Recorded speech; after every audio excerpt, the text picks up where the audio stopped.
Welcome to Elemental Adventuring. I'm your adventure guide, Peter. What the planet provides, we ride. Today's mission. The crew came to Chelan, Washington, and we're gonna speed fly off a mountain into the Columbia River Gorge. Let's go. The crew is headed to Chelan Airsports, a flight park on a mountainside in Washington State. First, we're gonna learn how the gear works and train with it on the ground. It's way more complicated than you'd think. The next step is to get the courage to run off a 500-foot slope. The final goal, run off a cliff. What is speed flying? A speedwing is a parachute that you ground launch and run off a hill or a mountain with. It's like a paraglider, but paragliders are meant to be able to climb an altitude, while speedwings are designed to rapidly descend. So in other words, they are super fun ways to rip down the mountain. Now, I'm a novice in this sport. I am the only one in the crew that's run off a mountain with a speedwing so far. So for this episode, you're gonna train with the crew. Then, we're gonna send her. How does one get into speed flying? The recommended way is to find a flight park and learn to paraglide. A paraglider is a larger, slower version of a speedwing. Then, with a lot of practice, you can downsize to smaller wings. I'm including a link to Airsports Chelan in the description and additional resources so you can learn all about it. Gear check! All right, what gear do we need to go speed flying? We only need a few basic components for this sport. It starts with a full body harness. We have storage on back, and we have multiple attachment points so that we can't fall out. We have risers that control the wing, which is basically a parachute, and we have a single wing for this sport. We are flying so low that we don't have time or altitude to deploy a reserve parachute. So we need a really good launch and a good assessment for conditions for success. A major part of flying is inspecting the equipment. For our inspection, we can simply lay the gear out on the ground, and before every single flight, when we hook the equipment up to our body, we do our checks. That gives us the confidence to fly it off the mountain. Today we practice in the hanging harness, the non-erotic way to learn how to fly. So the first start of the process after ground school is the hanging harness, in which you're gonna practice all your inputs and get used to one piece of equipment at a time.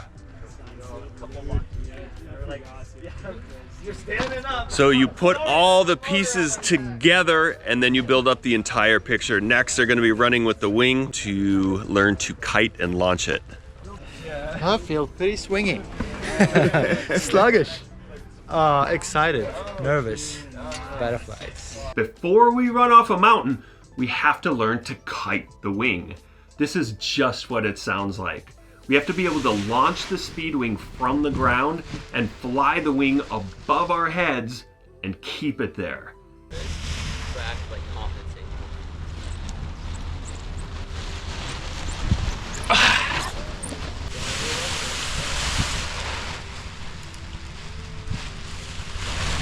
You're dead.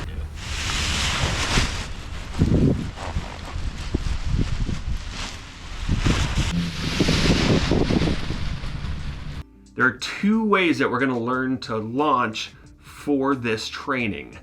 A forward launch requires us to set up the wing in the flying position on the ground while we face forward towards the cliff. We put the risers, which are the straps that connect the harness to the lines, on our forearms so they don't get tangled. Once ready, we run like hell, and we can only glance up to check the lines while we're sprinting. We'll bail if things don't look or feel right, but because we're sprinting, there's less runway and less time to deal with it. It's good. Yep. Clear, harnessed up. Centered on the wing. Pretty good. Go for it. Step back. Yep. Yeah? Yep. Torpedo. A torpedo is when you drop your chest and put your arms high and behind you so that you don't deform the wing while you're sprinting to take off. A reverse launch requires a little bit of wind. These are preferred as we watch the wing come up and do a full line check and canopy check before we turn 180 degrees and run off the mountain. If there's enough wind, we can just take a couple steps and we're gonna be flying already. We practice launching over and over and over until we get it right. Ready to go.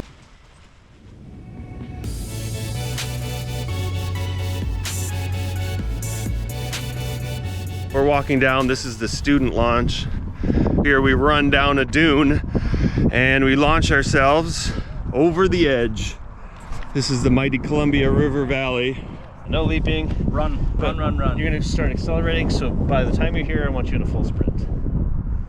And just plan on running down the hill, but most likely, you're going to be running on it, most likely. This little bump right here is the reason why people have botched launches. It's because they step off this slope and they think they're flying, they get in their harness, and then where these little bushes are out here, skip their butt off the ground and then whee! Trust the training. The crossover training. We're gonna run off a dune and try not to tumble. If you're gonna tumble, make it look good. How are you feeling before your first ever run with a Speedwing? Oh, so good. This is the place to be for it. Damn, like, I don't know what to say. I'm really excited to see how I feel once I land. And We're extremely excited and gaseous, bro. Rocket fuel's packed up. We're ready to go. Let's get it.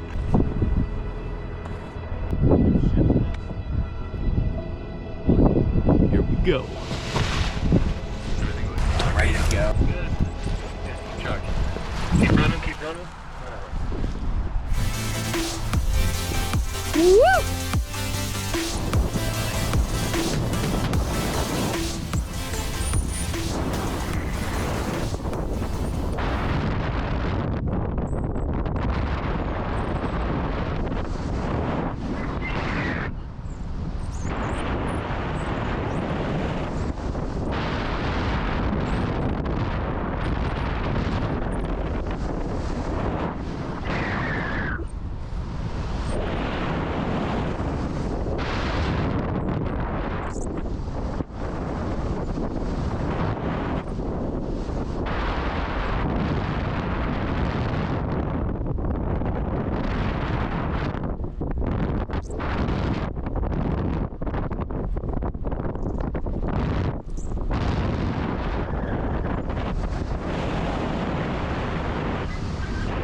All right. Run. Ready to go.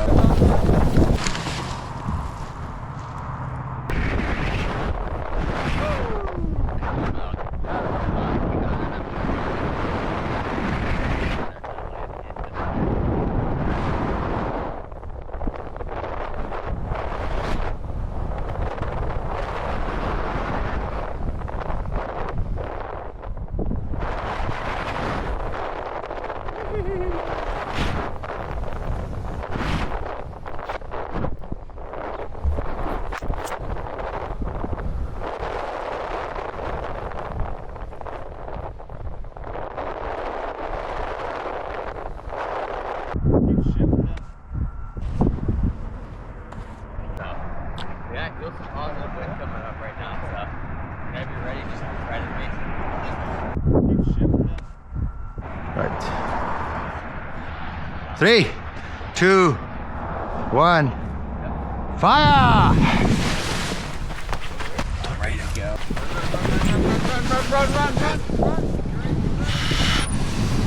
Nice job, buddy. Yeehaw! Keep in mind you got a very long down there and on that wind velocity. But great job, buddy. I'll be done with you guys shortly. Woo-wee!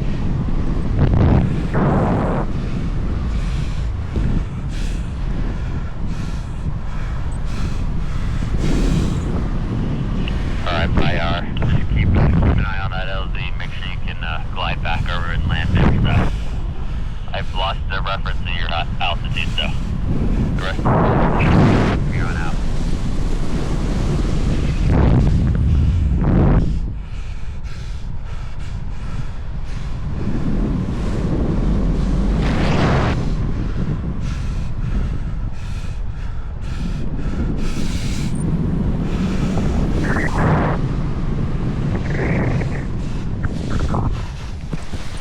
All right, my heart is pumping. I got butterflies, man. I'm not current. Everyone else is down below. I'm about to run off alone. Here we go. I'm gonna run down the mountain.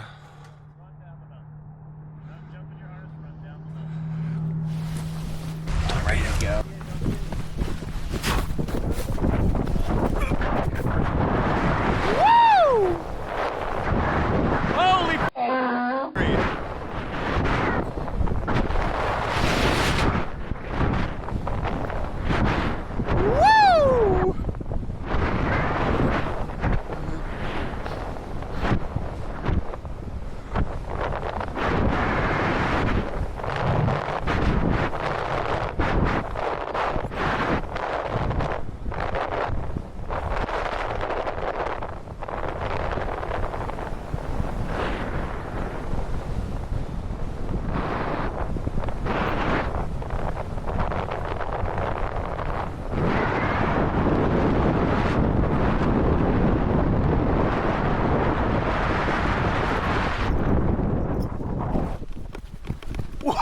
A little low.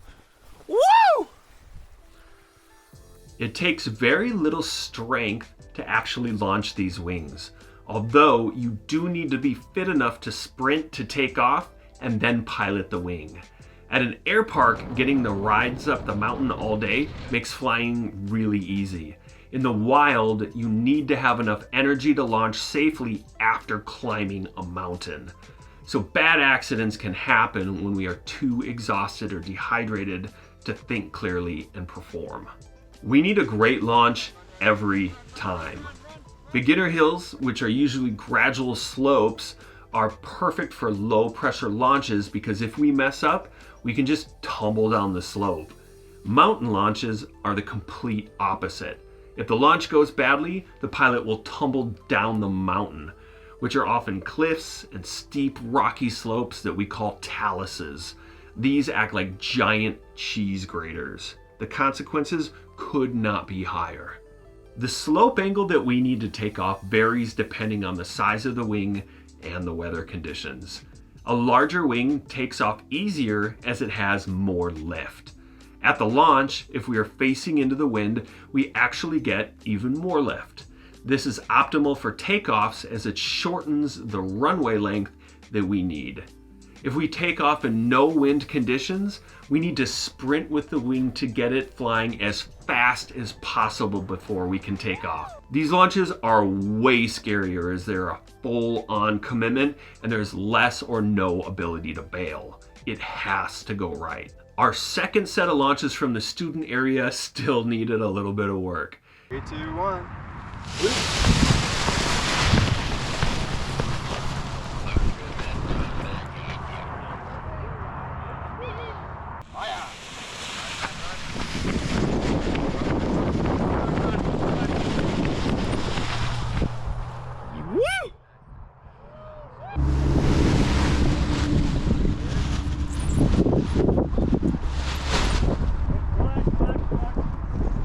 Three, two, one, fire!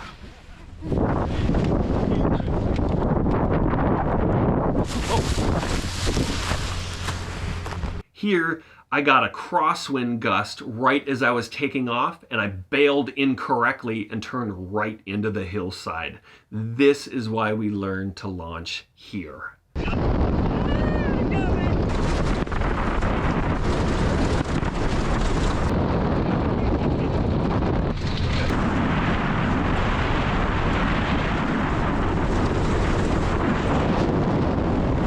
Because of the timing, Thrust and I headed to the launch that's called FIIG. FIIG means, F it, I'm going. This launch is named after a dude that went full send while ignoring all of the red flags. His legacy? A warning label on a launch site. I am ready to know. Commit. 100%, 110. You know what? Just make it 200%. I am bricks right now. This is terrifying. Oh my God.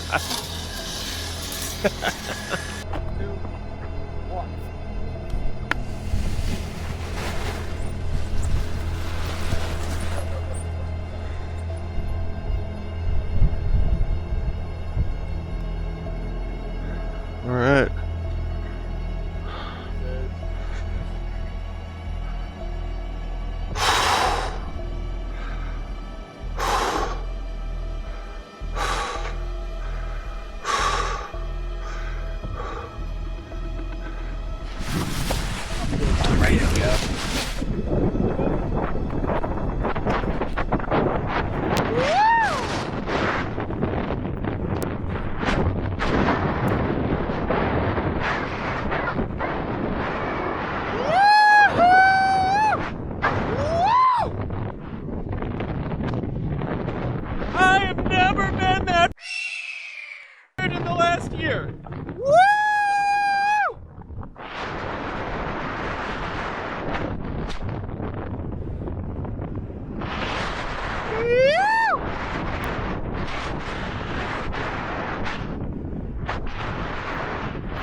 Yeah!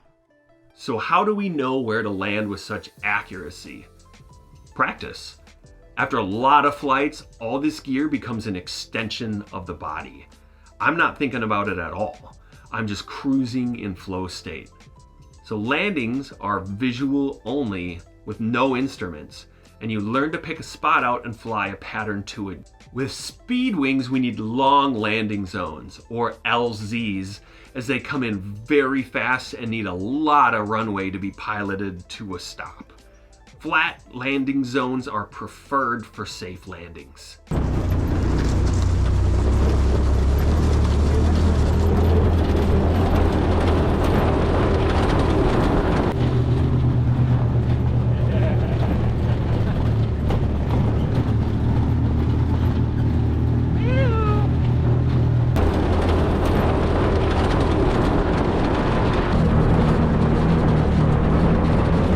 We worked our way up the mountain to a launch called Dos Arboles. The winds were light and variable and from the wrong direction. Thrust managed to get off the mountain before they shifted. Mountains have very complex weather and microclimates. We generally don't launch with crosswinds, nor with winds coming from behind us, as it can cause the wing to blow sideways or actually push us down the mountain. So if we choose to send that anyway, we're likely to just bounce down the mountain. While a ride to a morphine drip vacation in the meat wagon does sound tempting, it's a lot easier to just hang out and wait for the conditions to change. If they don't, we walk down and we live to play another day. We are weathered out at the moment and we have wind from the wrong direction. So you can see the flags right here, and that's our windsock. So we gotta wait it out. Can't fight Mother Nature. So we waited and waited, and literally right as we were walking to the car to leave, the winds changed. While it wasn't a flight from the summit, we got the chance to do what we really came here for. It's slightly. 4 at once. Oh yeah!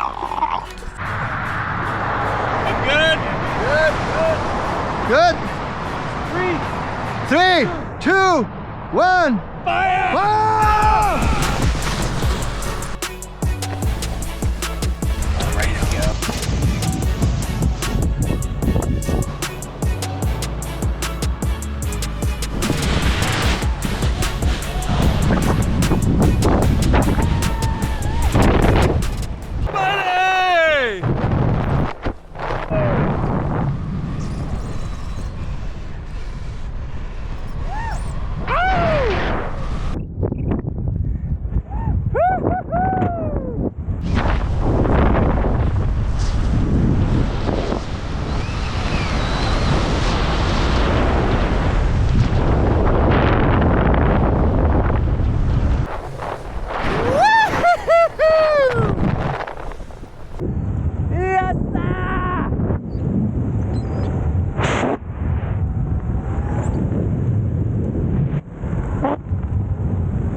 Yeah, nice last flight.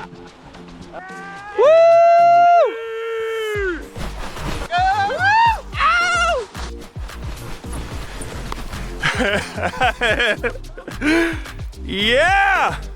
Wisconsin load! So why do we do this? Floating off a mountain is the most incredible feeling imaginable. Even better than that, charging off a mountain with your crew. Whatever your adventure style is, call up your crew and go make some memories. Like now, really, go do it. And if you're looking for a crew, go to the place that teaches your dream. They're waiting there for you.